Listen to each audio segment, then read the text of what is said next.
Hiya Notters, it's Esther here, and today I want to show you the process of starting a new slow stitching process. I will post regular updates and show the process and how I do this, and hopefully I can inspire you to start a project too. I'm convinced that moving your hands in a lovingly way helps you to process your sorrows and heal your past. I'll start from the beginning, and that's at the start. That's how I paint my fabric. I use upcycled fabric, duvet covers, mattress covers, anything that provides fabric that can be dyed. I ripped them in smaller pieces and use an ordinary oven dish that is easy cleanable and keeps me from messing around too much. I used a lot of water to dilute the ecoline or ecoline. I have no idea how to pronounce that in the right way.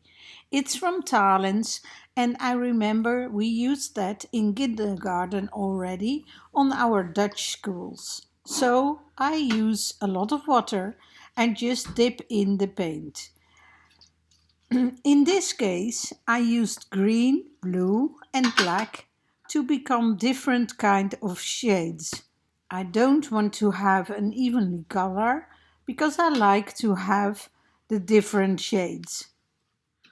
That's adding to my work in a more rustic feel.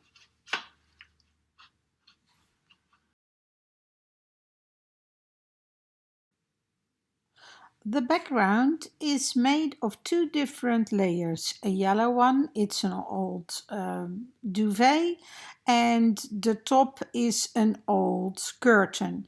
And I dyed it softly, just enough to give it a hint of color.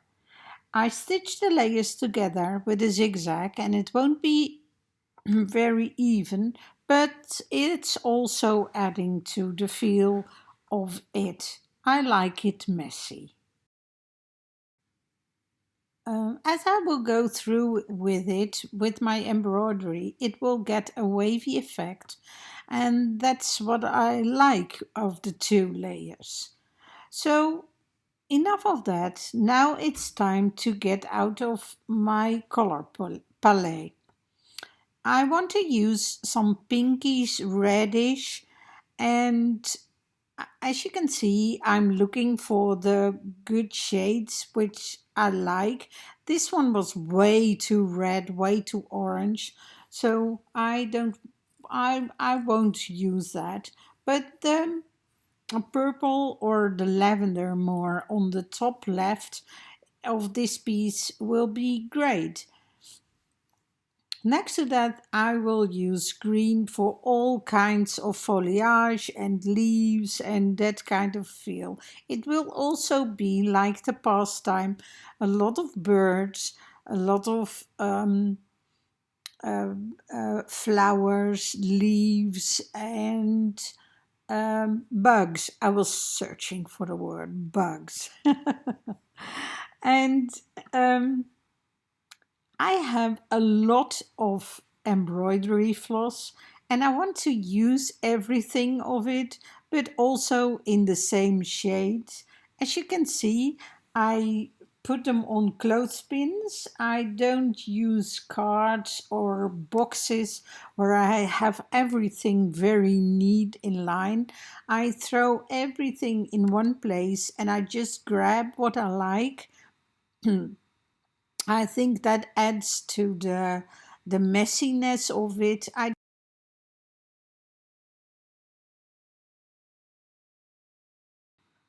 So after I got my color palette, I have everything ready and I need a kind of a guideline to start. So I drew a very simple drawing of what I want it to become. It will not be exactly like this, but it's merely to have a start and to know what I want where. I'll add or leave on the go, but to start with a blank canvas like this, it's better to have a kind of a starting point. So that's what this drawing is all about. So everything is ready, the background, the dyeing of the fabrics, I got my color palette, I got my drawing, and it's time to start the project. I started to make some foliage. It's quite random. I just do whatever comes. It's not that I have a plan in mind other than the ballet and the drawing, but I just go with the flow. As you can see, I don't use any drawings or how you call it, patterns with paper. I just cut and then I put it down on my background and I put it down with a pin and I start to embroider, as you will see later on. I really, really love doing this. The last time I did this, it was a really big thing. I never made like big project like this, and I just loved it. And I wanted to make a series of what I'm doing. So I will post updates on this project and I will show you the progress I make and how it's going. I hope you will follow and I hope you get inspired by it because working with your hands is so amazing. I really love doing it. And at the moment, I love to do the stitching, but I also love painting. I love anything that has to do with art. It's not about the outcome, it's not about what I make, it's more about doing the stuff and it. Um, makes me happy. So I hope it makes you a little bit happy too. And I hope you will join me in this project. Thank you for watching and hopefully see you soon. Bye bye for now.